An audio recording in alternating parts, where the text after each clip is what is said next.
Bonjour mes frères et sœurs.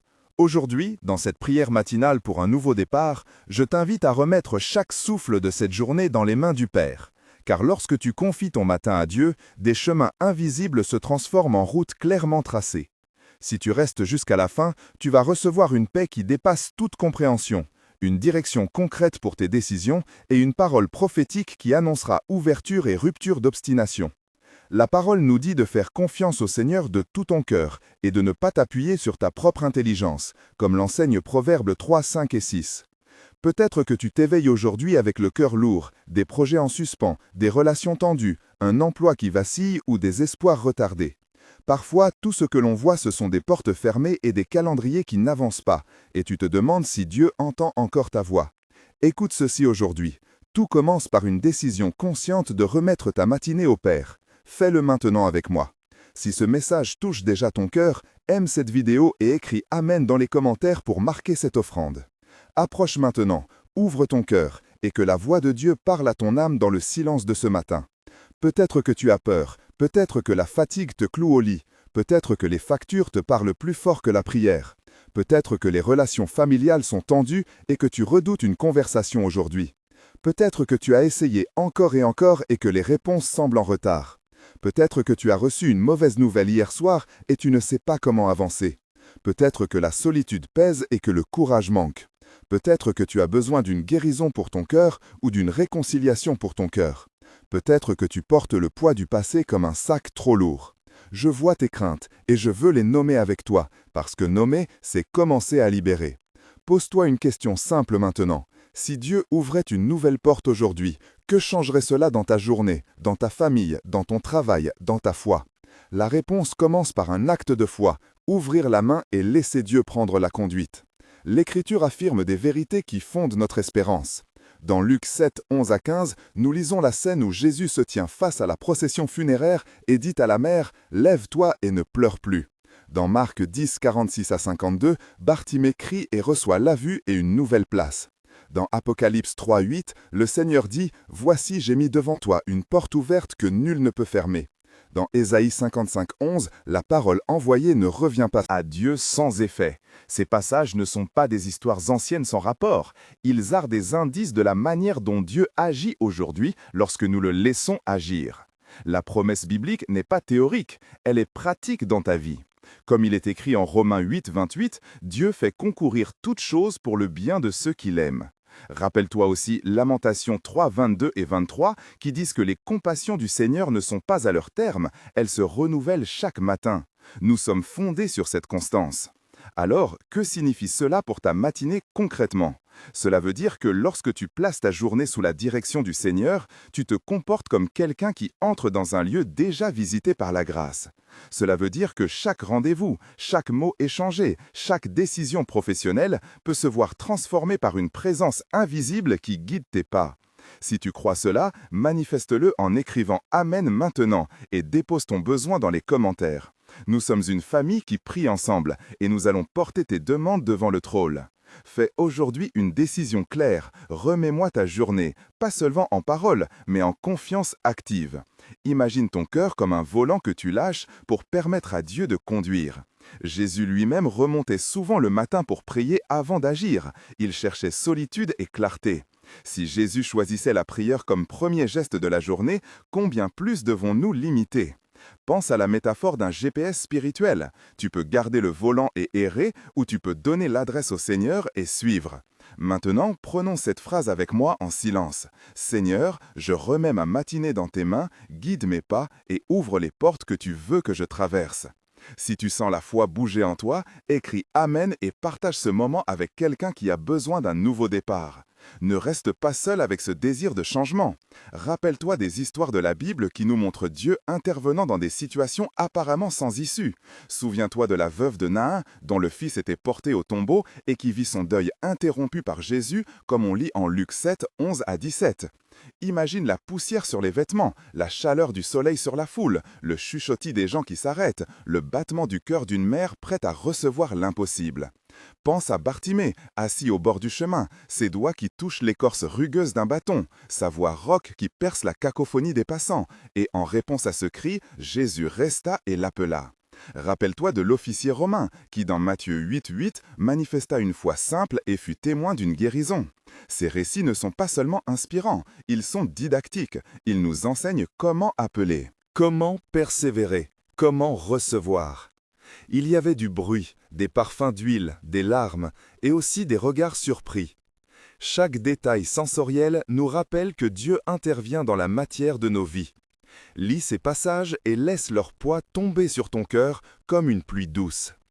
Je veux te raconter une scène de conversation matinale qui va te permettre de sentir la réalité de ce nouveau départ. Écoute le dialogue entre moi, Marie ma femme, et Thomas mon voisin depuis toujours. Nous sommes assis autour d'une table encore tiède du café. La tasse fume entre nos mains, le bois de la table dégage une odeur de cire et de vécu. Les rayons du soleil passent à travers les stores en laissant des traits lumineux sur nos visages. Je dis à Marie, « Je sens que Dieu prépare quelque chose pour aujourd'hui. » Marie répond, « Moi aussi j'ai cette impression, comme une chaleur sur la poitrine. » Je demande à Thomas, « Et toi, qu'est-ce que tu attends de ce jour ?» Thomas, une réponse au dossier qui traîne depuis 3 mois. Je reprends. Nous allons prier ensemble pour ce dossier. Marie, je veux aussi prier pour la réconciliation avec ma sœur. Thomas, et je veux laisser Dieu guider ma réunion. Je dis, alors restons en silence quelques instants et parlons au Père. Marie, je ferme les yeux, j'entends les oiseaux. Thomas, j'ai la sensation que quelque chose se lève. Je dis, Seigneur, nous te remettons ces demandes, montre-nous ce que tu veux que nous fassions. Marie, merci Seigneur pour ta présence. Thomas, prends le volant de cette journée. Oui, il y a 12 échanges dans ce dialogue simple, et chaque mot porte un indice de foi. Les voix sont calmes, les mains cherchent la chaleur d'une autre main, l'arôme du café apaise la tension. Et dans cet échange se forme une décision communautaire de confier le jour à Dieu. Il y a aussi des dialogues secondaires, plus courts, que je veux partager. Dans l'autobus, une jeune femme nommée Élodie demande à sa voisine Anne « Comment tu fais pour ne pas craindre l'avenir ?» Anne répond « Je rends chaque matin à Dieu. » Anne répond « Est-ce que ça marche vraiment ?» Anne « Oui, parfois pas comme je veux, mais mieux que mes plans. » Anne répond « Je veux essayer. » Nous comptons ici 7 échanges qui montrent la contagion du geste de prière dans la communauté. Les bruits métalliques du bus, l'odeur de pluie sur le bitume et le frottement du sac contre la jambe accompagnent ces paroles. Ces scènes nous rappellent que la prière du matin se partage et se propage. Maintenant, préparons notre cœur pour la prière principale. Pour te guider, je vais donner un cadre de prière précis et technique afin que tu saches quoi dire et comment le dire. D'abord, invoque le Père éternel en silence, puis proclame la souveraineté de Jésus sur ce jour. Ensuite, confesse brièvement ce qui te sépare de Dieu, nomme un péché et demande pardon. Troisièmement, rends grâce pour une chose spécifique de ta vie. Quatrièmement, présente les besoins concrets, travail, famille, santé, finances, décisions. Cinquièmement, demande protection angélique et couverture spirituelle selon Psaume 91, 11. Enfin, déclare la promesse que tu veux voir se réaliser en citant une parole biblique. Ce protocole simple permet d'harmoniser adoration, confession, reconnaissance, intercession et proclamation. Il fait 310 caractères de description technique et te donne un rituel concret pour commencer ta journée en ordre. Utilise tes mots, mais garde cette structure.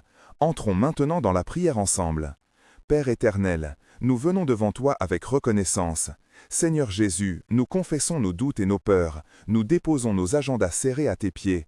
Esprit Saint, remplis nos cœurs de paix. Nous te remercions d'abord pour le souffle que tu as donné ce matin, pour la chaleur d'un toit, pour la présence de ceux qui nous entourent.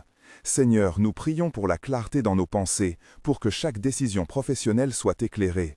Nous prions pour Marie qui a besoin de réconciliation avec sa sœur, pour Thomas qui attend une réponse administrative sur son dossier, pour Élodie qui veut déposer sa peur et tenter la foi, pour David notre ami qui traverse une crise de santé, pour Sophie la mère célibataire qui cherche un travail stable, pour Paul le pasteur local qui porte la charge de sa communauté, pour Anne qui a perdu un emploi récemment et pour Marc le jeune qui doute de son appel. Seigneur, touche chacun par ton onction. Nous déclarons que les portes qui doivent s'ouvrir vont s'ouvrir, selon Apocalypse 3, 8. Nous prions pour la protection de nos maisons. Couvre-nous par le sang de Jésus. Envoie tes anges pour veiller sur nos trajets, selon Psaume 91, 11. Nous remettons nos finances dans tes mains et demandons provision selon Philippiens 4,19. Nous prions pour guérison corporelle et émotionnelle, pour restauration familiale et pour sagesse dans chaque rendez-vous. Nous remettons nos soucis à toi, car tu prends soin de nous, selon 1 Pierre 5,7. Nous proclamerons la paix qui garde nos cœurs et nos pensées, selon Philippiens 4,7. Seigneur, manifeste ton amour, fais qu'en ce jour nous soyons des porteurs de ta paix. Amen. Je vais partager maintenant une partie plus personnelle, une histoire de vie pour que tu saches d'où je parle. Je suis né dans une petite ville au bord d'une rivière, entourée d'arbres et d'odeurs de pain chaud. Mon père travaillait à l'usine et ma mère cousait pour compléter les revenus.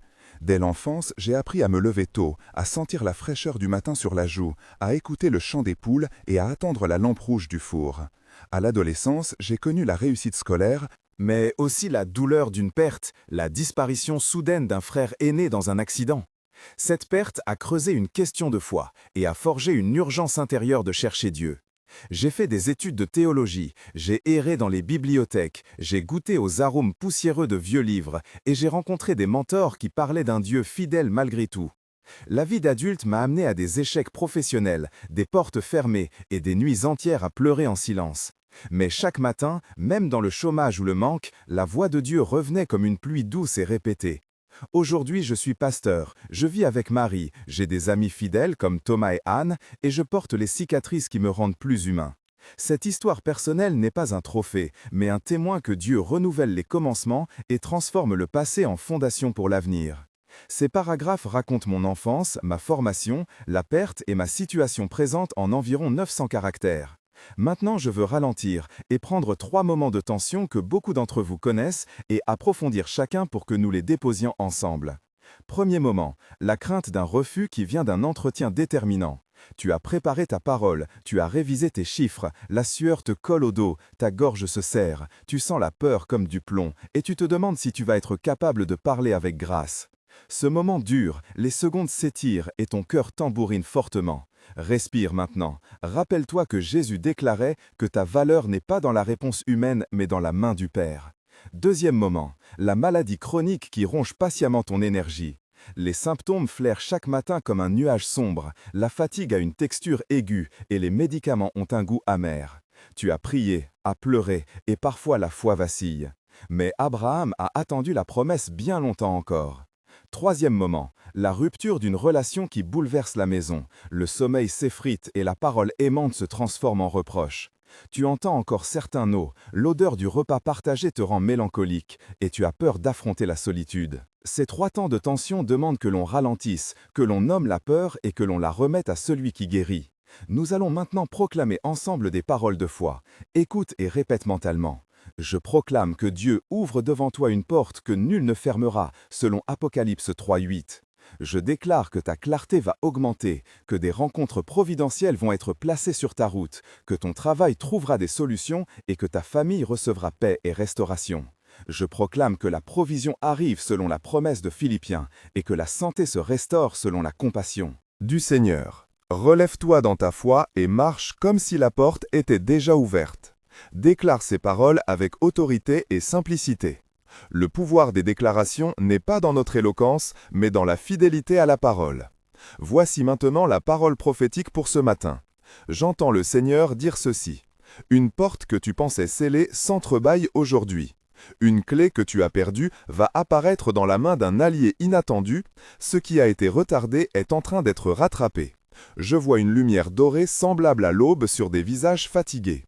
Je proclame que tu vas expérimenter accélération et protection simultanée, que les projets amorcés reprennent vie, que les paroles de réconciliation circulent, que les contrats se signent et que les cœurs brisés connaissent réparation. Reçois ceci comme parole de foi et agis selon ce que l'Esprit te signale maintenant. Si tu crois, commente Amen et partage ce message avec quelqu'un qui a besoin d'entendre que Dieu ouvre porte aujourd'hui. Si tu veux rejoindre notre famille de prière, inscris-toi à la chaîne pour recevoir ces prières chaque matin. Ici, nous combinons paroles, études bibliques et prières pratiques pour forger une foi solide. En t'inscrivant, tu reçois des playlists matinales, des ressources spirituelles et l'engagement d'une communauté qui prie pour toi. Clique sur s'inscrire maintenant et active les notifications pour ne pas manquer la prochaine prière. Lorsque tu laisses un commentaire Amen ou un besoin précis, nous prions pour toi publiquement et en privé. Chaque mot dans les commentaires est pris au sérieux et porté devant l'autel. Rejoins notre cercle, partage tes témoignages et permets à d'autres d'être encouragés par tes victoires.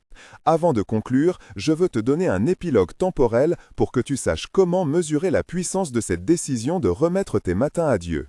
Dans un mois, tu remarqueras des petites ouvertures. Le matin, tu te réveilleras avec moins de poids dans la poitrine. Tu auras peut-être reçu une réponse à un courriel longuement attendu. Et une conversation clé aura été bénie. Observe les signes. Une inquiétude qui s'est atténuée. Un rendez-vous déplacé au bon moment. Un encouragement tombé comme une pluie. Dans 3 mois, des changements plus visibles se manifesteront. Un contrat signé, une réintégration dans le travail, une relation qui se reconstruit ou un traitement médical qui montre des résultats. Ces mois sont des saisons où les racines prennent force. Dans 6 mois, tu regarderas en arrière et tu verras une trajectoire nouvelle. Ce que tu as semé en prière portera fruit. Des alliances se seront consolidées. Ta capacité à entendre l'esprit aura grandi et tu auras une histoire à raconter pour encourager d'autres. Garde un carnet de prière pour noter chaque avancée, car la mémoire des bienfaits fortifie la foi. Ces 3 étapes temporelles sont des repères pour que tu reconnaisses l'action progressive de Dieu dans ta vie. Maintenant, écoute la bénédiction finale que je proclame sur ta vie. Que la main du Seigneur repose sur ta maison, qu'elle couvre tes enfants, ton travail et tes relations. Que l'Esprit Saint t'accorde sagesse et paix, que tu marches dans la faveur comme on lit en Proverbes, et que ta voie soit préparée pour chaque occasion. Je déclare qu'aucune arme forgée contre toi ne prospérera selon Ésaïe 54, 17, que les portes que Dieu ouvre seront confirmées et que tu expérimenteras la fidélité du Père.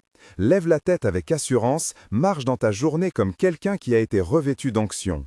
Si Dieu a parlé à ton cœur, écris Amen dans les commentaires et partage cette prière avec quelqu'un qui cherche un nouveau départ. Merci d'avoir prié avec nous ce matin. Que la grâce, la paix et la direction du Seigneur t'accompagnent maintenant et toujours. Au nom de Jésus, Amen.